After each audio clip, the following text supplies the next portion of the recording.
प्रिय विद्यार्थियों, नमस्कार। आज की इस चर्चा में हम भारत में स्थानीय स्वशासन का जो अभी तक का अनुभव रहा है उस पर चर्चा करेंगे। स्थानीय जो स्वशासन है उसको ग्रास रूट डेमोक्रेसी या तृणमूल लोकतंत्र भी कहा जाता है। अब इसको जमीनी लोकतंत्र या तृणमूल लोकतंत्र या ग्रास रूट डेमोक्रेसी क्यों कहा जाता है, इस बारे में देखते हैं, ये चर्चा करते हैं। इसका अर्थ जमीनी स्तर पर लोगों के सशक्तिकरण से है, अर्थात जो सबसे निचले स्तर पे जो लोग हैं या नागरिक हैं उनको अधिकार सौंपना, उनको उनका सशक्तिकरण करना है। इसका अर्थ निर्णय निर्माण का जो अ, अधिकार है वो अभिजन वर्ग के स्थान पर सबसे वंचित तबके को हस्तांतरित करना है। अभिजन एक राजनीति विज्ञान की एक महत्वपूर्ण अवधारणा है। इसका अर्थ ये होता है कि किसी भी जो समाज होता है उसमें जो संसाधनों तक या निर्णय निर्माण की जो पदों तक या नेतृत्व पर जो कुछ लोग होते हैं, समाज का एक छोटा सा हिस्सा होता है, हमेशा उन्हीं का नियंत्रण होता है। इसको अभिजन का सिद्धांत कहा जाता है। और जो दूसरे आम लोग होते हैं उनका इतना जो सामर्थ्य या प्रभाव नहीं होता जितना अभिजनों का होता है। तो इसका जो स्थानीय स्वशासन का या जो पंचायती राज का उद्देश्य हमेशा से जो अभिजन वर्ग है उसके स्थान पे जो वंचित या इस आम लोग हैं उनको निर्णय निर्माण की शक्ति सौंपना है। जमीनी लोकतंत्र गांधी जी के स्वराज का सार है, जो कि शक्ति के महासागरीय घेरे की अवधारणा पर आधारित है। गांधी जी ने एक जो शक्ति होती है, राजनीति विज्ञान में शक्ति की अवधारणा है, उसका जो गांधी जी का जो शक्ति से तात्पर्य होता है उसमें ये होता है कि शक्ति एक एक इकाई की दूसरे इकाई के प्रभुत्व को शक्ति नहीं कहते, अपितु एक इकाई के दूसरे इकाई के साथ सहयोग को वे शक्ति मानते हैं। इसका नाम वे या शक्ति की जो गांधी जी की जो अवधारणा है उसको वे शक्ति के महासागरीय घेरे की अवधारणा या concept of oceanic circle of power नाम से संबोधित करते हैं। यह अंत्योदय या सर्वोदय की प्राप्ति का भी साधन है। अंत्योदय शब्द का अर्थ होता है जो समाज में अंतिम जो व्यक्ति होता है, छोर पे होता है, सबसे वंचित जो व्यक्ति होता है, उसका भी उदय या उसका भी उत्थान या उसका भी विकास से। इसी प्रकार सर्वोदय शब्द का अर्थ होता है सभी का उदय या सभी का लाभ या सभी का हित। जमीनी लोकतंत्र सुशासन और विकास की पूर्व शर्त है। बिना जमीनी तंत्र के सुशासन स्थापित नहीं हो सकता, क्योंकि उसमें पारदर्शिता नहीं होगी, उसमें जो उत्तरदायित्व नहीं होगा, उसमें जो आम लोगों की सहभागिता नहीं होगी। इस कारण से जमीनी लोकतंत्र के बिना सुशासन नहीं होगा, सुशासन के बिना विकास नहीं होगा। 1992 में जो रियो सम्मेलन हुआ था ब्राजील में, रियो डी जेनेरो में, जिसको पृथ्वी सम्मेलन भी कहा जाता है, उसमें एक जो प्रस्ताव पारित किया गया था 21वीं शताब्दी के लिए, उसको एजेंडा 21 कहा जाता है। उसमें भी जो सामुदायिक सहभागिता यानी समाज के सभी लोगों की जो सहभागिता या सहयोग के अभाव में टिकाऊ विकास संभव नहीं है, ये मत दिया गया था। मतलब कि रियो डी जेनेरो का जो पृथ्वी सम्मेलन था उसमें भी इस बात को स्वीकार किया गया था कि बिना पूरे समाज को साथ लिए या जमीनी लोकतंत्र के टिकाऊ विकास नहीं किया जा सकता। जो स्थानीय स्वशासन होता है, सामान्यतः यह एक राजनीतिक विज्ञान में एक सिद्धांत होता है जिसको सहायकता का सिद्धांत या सब्सिडियरी प्रिंसिपल कहते हैं, उस सिद्धांत पर काम करता है। अब सब्सिडियरिटी का प्रिंसिपल या सहायकता का सिद्धांत क्या है, आइए ये जान लेते हैं। यह कार्यों व शक्ति के हस्तांतरण का सिद्धांत है। यह दर्शाता है कि जो कार्य नागरिक समाज द्वारा किया जा सकता है उसे सरकार को नहीं करना चाहिए, अथवा जो कार्य स्थानीय सरकार द्वारा किया जा सकता है उसको राज्य सरकार या केंद्र सरकार द्वारा नहीं किया जाना चाहिए। इसी जो सहायकता का सिद्धांत है वही जो स्थानीय स्वशासन या जो लोकतांत्रिक विकेंद्रीकरण का मूल आधार है। भारत में पंचायती राज का प्रयोग या अभी तक जो पंचायती राज को किस प्रकार लागू करने का प्रयास किया गया है, आइए उसको जानते हैं।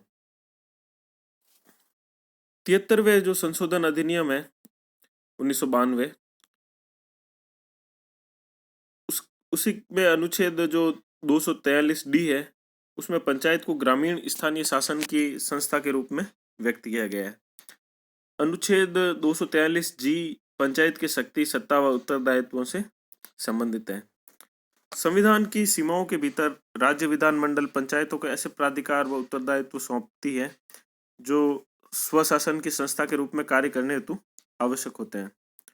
चूंकि जो स्थानीय स्वशासन है ये भारत के संविधान की राज्य सूची का विषय है, अर्थात राज्य सरकार और विधानमंडलों को ये अधिकार है कि वो इस संबंध में विधि निर्माण करें। तो राज्य जो विधानमंडल है उनको ये शक्ति प्राप्त है कि वो किन विषयों और दायित्वों, कौन से विषय और दायित्व और शक्तियां पंचायतों को सौंपती है और कौन सी नहीं। सामान्यतः जो ऐसे कानून बनाए गए हैं अभी तक, उनके द्वारा पंचायतों को निम्न के संबंध में शक्तियां व उत्तरदायित्व सौंपे जा सकते हैं, जैसे आर्थिक विकास एवं सामाजिक न्याय के लिए योजना बनाना, आर्थिक विकास एवं सामाजिक न्याय हेतु योजना को लागू करना, अर्थात योजना बनाना और उसका लागू करना दोनों कार्य प्रमुख रूप से पंचायत को सौंपे गए हैं। इस संबंध में जो 29 विषय है कुल, उनकी एक अनुसूची है जिसको 11वीं अनुसूची कहते हैं, जो हमारे संविधान की 11वीं अनुसूची है, उसमें जो 29 विषय सूचीबद्ध किए गए हैं जिनका राज्य सरकार, राज्य विधानमंडल पंचायतों को हस्तांतरण कर सकते हैं। आइए हम इस पर थोड़ा चर्चा करते हैं, विश्लेषण करते हैं इस चीज का। संवैधानिक आदेश है कि पंचायत ग्रामीण क्षेत्रों में स्वशासन की संस्था की भूमिका निभाए, परंतु अधिनियम पंचायत की भूमिका को विकास एजेंसी तक सीमित कर देता है। पंचायत को पुलिस शक्ति नहीं दी गई है, जो कि किसी भी सरकार का आवश्यक अवयव होता है। सरकार की जो परिभाषा होती है सामान्यतया, या राज्य की परिभाषा होती है, उसके अनुसार राज्य वह संस्था है या वह इकाई है या संगठन है जिसके पास शक्ति के या पुलिस, विशेषकर पुलिस शक्ति के प्रयोग का एकाधिकार होता है। तो इस रूप में जो भारत में देखा जाए तो जो सर्वप्रमुख जो पुलिस जो विषय है वह राज्य सूची का विषय है। इसलिए जो सर्वाधिक जो नागरिकों को प्रभावित करने वाली जो इकाई है भारत के जो संघीय जो शक्ति वितरण है उसमें वो राज्य सरकार है, क्योंकि वो मुख्य रूप से वही जो राज्य का जो प्रमुख कार्य है वो राज्य सरकारें करती है। और चूंकि पंचायत को पुलिस शक्ति प्रदान नहीं की गई है, इसलिए जो कि एक महत्वपूर्ण कार्य है किसी भी सरकार का, इसलिए मुख्य रूप से राज्य सरकार पंचायत से अधिक प्रभावशाली है और पंचायत को पर्याप्त जो शक्ति हस्तांतरण नहीं हुआ है। फिर भी हम इस अधिनियम की इस बात के लिए प्रशंसा करनी चाहिए कि वह पंचायत को ग्रामीण विकास हेतु मुख्य निकाय मानता है। हालांकि व्यवहार में संविधान द्वारा पंचायत को सौंपी गई मुख्य भूमिका पर अनेक बंदिशें हैं। अब आइए हम पंचायत राज का इतिहास है उस या पृष्ठभूमि है उसके बारे में जानते हैं। स्वतंत्रता के समय दो प्रकार की विचारधाराएं थी। एक तो जो गांधी जी से संबंधित थी या गांधीवादी विचारों से प्रभावित थी वो थी गांधीवादी विचारधारा, और दूसरी जो आधुनिकतावादी विचारधारा थी जिसको मॉडर्निस्ट ट्रेडिशन कहते हैं, और जिसमें मुख्य रूप से जवाहरलाल नेहरू और डॉक्टर भीमराव अंबेडकर शामिल हैं। आइए अब देखते हैं आधुनिकतावादी विचारधारा क्या चाहती थी या उनके क्या मत हैं। आधुनिकतावादी राज्य के नेतृत्व में विकास के पक्षधर थे, न कि जनता के नेतृत्व में। स्वतंत्रता के पश्चात नेहरू ने ग्रामीण विकास हेतु अत्यधिक महत्वाकांक्षी कार्यक्रम शुरू किया जिसे सामुदायिक विकास कार्यक्रम कहा जाता है। इसमें संपूर्ण देश को बीडीओ के अधीन विकास खंडों में बांटा गया और यह विकास प्रशासन या डेवलपमेंट एडमिनिस्ट्रेशन के दर्शन पर आधारित था।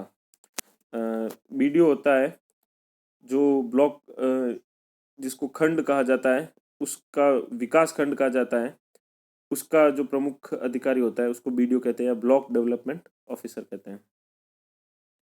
आइए जानते हैं विकास प्रशासन क्या चीज़ है। ये एक अवधारणा है जिसका प्रस्ताव विश्व बैंक के अर्थशास्त्रियों विशेषज्ञों द्वारा जो नव स्वतंत्र देश थे यानी जो उपनिवेश थे उनके लिए दिया गया था। यह नौकरशाही के नेतृत्व में विकास का सुझाव देता है। अब नौकरशाही के नेतृत्व में ये क्यों विकास का सुझाव देता है, आइए इसको जानते हैं। परंपरागत समाज में नौकरशाही सबसे विकसित तबका होता है। विकास प्रशासन यह मानकर चलता है कि सिविल सेवक आम आदमी के मित्र, दार्शनिक और मार्गदर्शक होते हैं।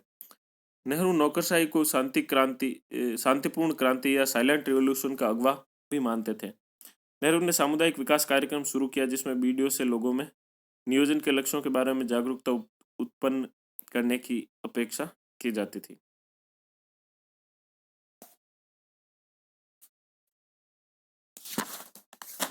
जिससे लोग सहभागिता हेतु प्रेरित हो। तकनीकी जानकारी उपलब्ध करवाना, प्रशिक्षण देना, अन्य कोई भी आवश्यकता हो तो उसे पूरा करना बीडीओ का कार्य था।